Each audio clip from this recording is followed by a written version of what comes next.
clignote pas. Voilà.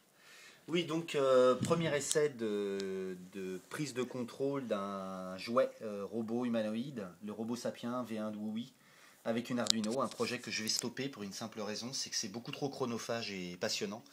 Et donc, il ne faut pas mettre le doigt dedans parce que ça prend beaucoup trop de temps. Matériel, un capteur ultrason de distance. Ce qu'il faut savoir, c'est que ce robot, en fait, est comme une voiture radiocommandée, il n'a aucune autonomie. Par contre, on peut programmer des séquences de mouvement avec la télécommande qui est ici. Voilà. Donc la télécommande qui est ici permet de programmer des séquences de mouvement et de les déclencher avec des raccourcis sur uniquement trois capteurs.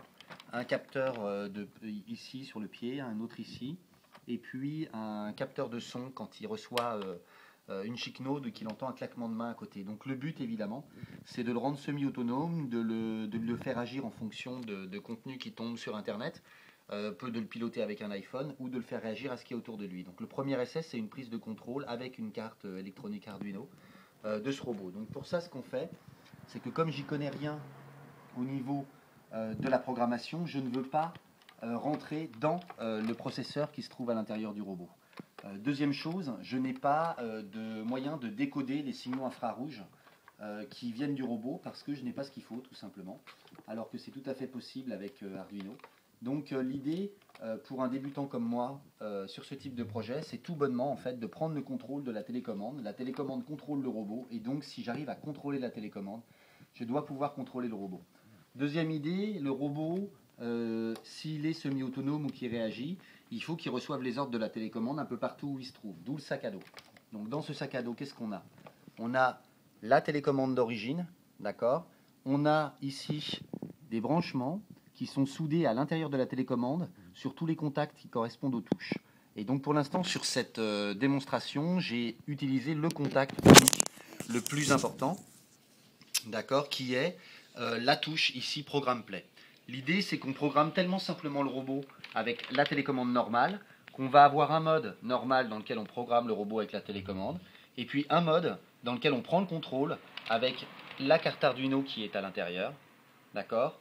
Tout bonnement parce que j'ai fabriqué avec des câbles d'imprimante des liens entre l'intérieur de la télécommande et la planche qui est reliée à l'Arduino avec une alimentation électrique. Donc là par exemple l'idée c'est de rajouter au robot un comportement par rapport à un capteur.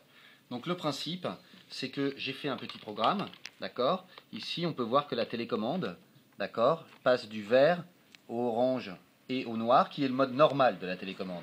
Maintenant si j'allume ici, voilà, je mets en route la carte Arduino. On peut voir il y a peut-être une petite lumière verte dans le boîtier, d'accord? Et donc là la carte Arduino est en train de lancer le capteur ultrason. Et si je passe ici, d'accord, il va lancer une première fois la séquence. Donc on voit là, il avance. Voilà, il fait quelques gestes, il siffle. Voilà, un petit coup de karaté et il écoute. Et si je tape sur son casque, il recule. D'accord. Donc cette séquence, je l'ai programmée en mode normal de la télécommande. Maintenant l'objectif évidemment, c'est que si un objet qui est détecté à moins de 25 cm, le robot lance la séquence tout seul. Donc, on va le refaire.